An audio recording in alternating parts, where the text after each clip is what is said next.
పెట్టుకుంటారు. నీ భర్త ఎవరు? నీ భర్త నీ శిరస్సాయుడు కదా. మరి నీ భర్త ఫోటో పెట్టకుండా ఎవరో హీరో ఫోటో మనం చూస్తే ఎవరు హీరో ఫోటో పెట్టుకు ఎవరు అమ్మాయిడన్న నా అభిమాన హీరో అంట. ఏం తమ్ముడా ఎవరు ఈయన అంటే నా అభిమాన హీరో అంటాడు. మరి ఒక్కసారన్నా వచ్చాడా తమ్ముడా నీ ఇంటికి అంటే రాలే అంటాడు.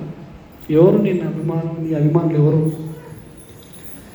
నిన్ను పోషించేది ఎవరు? నిన్ను కాపాడేది ఎవరు? నిన్ను అన్ని క్షేమాలు చూసేది ఎవరు? ఆయనందు భయభక్తులు కలిగి ఉంటే దురాభిమానంలో పడకుండా నిన్ను దేవుడు కాపాడునుగాక. హల్లెలూయా, హల్లెలూయా. నీ పిల్లలు కూడా తల్లిదండ్రులు ఫోటో పెట్టుకోమండి. ఎవరెవరో ఫోటో మొన్న చూసి అనుష్క ఫోటో పెట్టుకుందో అమ్మాయి. ఏమ్మా ఎవరు ఎక్కడంటే కాదన్నమాట. ఎవరు ఫోటో పెట్టుకుంటున్నారు? ఎవరు లేదు.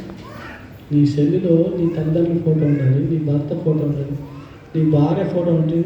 దురాభిమానం ఎక్కువై వేరే ఫోటో చూసుకుంటున్నావు. వేరే ఫోటో. నీ భార్య ఫోటో పెట్టుకో ఎంత సంతోషిస్తుంది. నీ భర్త ఫోటో పెట్టుకో ఎంత సంతోషిస్తుంది. హల్లెలూయా.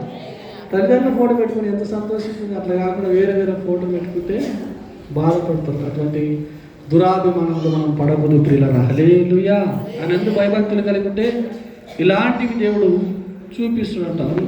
119వ కీర్తన 98వ వచనం.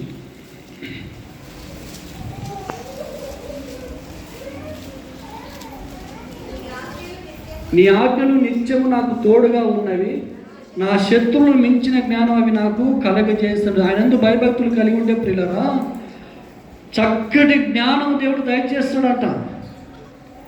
నీ శత్రువులతో ఎలాగ మాట్లాడాలి, ఎలాగ నడుచుకోవాలి ఆయనందు భయభక్తులు కలిగి ఉంటే నీ ఆటలు నిత్యం నాకు తోడై ఉన్నవి, నా శత్రువులు మించిన జ్ఞానం అవి నాకు కలగజేయుచున్నవి. నీ శాస్త్రమును నేను ధ్యానించుచున్నాను, కావున నా బోధకులందరికీ నాకు విశేష జ్ఞానము కలదంట ప్రియులారా. హల్లెలూయా, హల్లెలూయా. ఆయనందు భయభక్తులు కలిగితే నీకు జ్ఞానం వస్తుంది. జ్ఞానం లేక ఎంతమంది కుటుంబాలు పాడు చేసుకుంటున్నారు. అమ్మాయి బయటికి పో, అమ్మాయిని బయటికి పో.